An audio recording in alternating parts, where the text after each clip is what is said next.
அவர் ஸ்டார்ட்டிங்கில் வந்து ஒரு $10,000 எடுத்துகிட்டு போயிட்டு ரோட்டில் இருக்கவங்களுக்கு கொடுக்க ஆரம்பிச்சு அப்படியே படிப்படியாக போய் இப்போ 5 மில்லியன் அப்படி கொடுத்துட்ருக்காரு.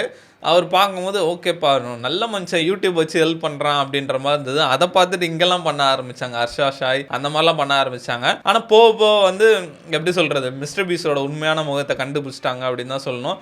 இது பிஸ்னஸ்ப்பா, இவர் நிஜமாலே ஹெல்ப் பண்ணணும்னு நினைக்கல, இதை ஸ்கிரிப்டுக்காக தான் இவர் பண்ணுறாரு, அவன் சரியாக மோசமானவனாக இருக்கான் அப்படின்ற மாதிரி நிறைய கண்டுபிடிக்க ஆரம்பிச்சிட்டாங்க. அது நம்மளுக்கே அந்த டிஃப்ரென்ஸ் தெரியுது.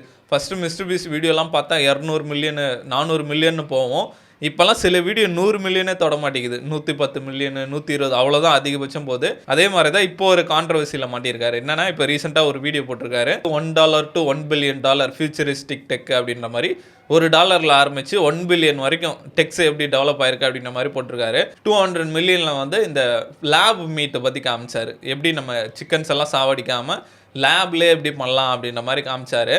அது வந்து இப்போ பயங்கர கான்ட்ரவர்சி ஆயிடுச்சு. நிறைய பேர் கமெண்ட் பண்ண ஆரம்பிச்சிட்டாங்க, எக்ஸலெல்லாம் போட ஆரம்பிச்சிட்டாங்க. இந்த பாருங்க, மிஸ்டர் பீஸ் வந்து எக்ஸ்போஸ்டு, இவர் வந்து ஈவலுக்கு ஒர்க் பண்ணுறாரு, சிக்கன்ஸே நல்லா தானே இருக்குது, எதுக்கு நம்ம லேப் மீட்டுக்கு மாறணும், இவர் வந்து தப்பான இதுக்கு பண்ணுறாரு, இவர் பிஸ்னஸ்க்காக எதை வேணால் வித்துடுறாரு, இவர் தான் அடுத்த பில்கேட்ஸு, ப்ரொபகண்டா பண்ணுறாரு, நல்லா இருக்க மக்களை கெடுக்க பார்க்குறாரு, இவரை நம்பாதீங்க அப்படின்ற மாதிரி இன்டர்நெட்டில் பயங்கரமாக போட ஆரம்பிச்சிட்டாங்க.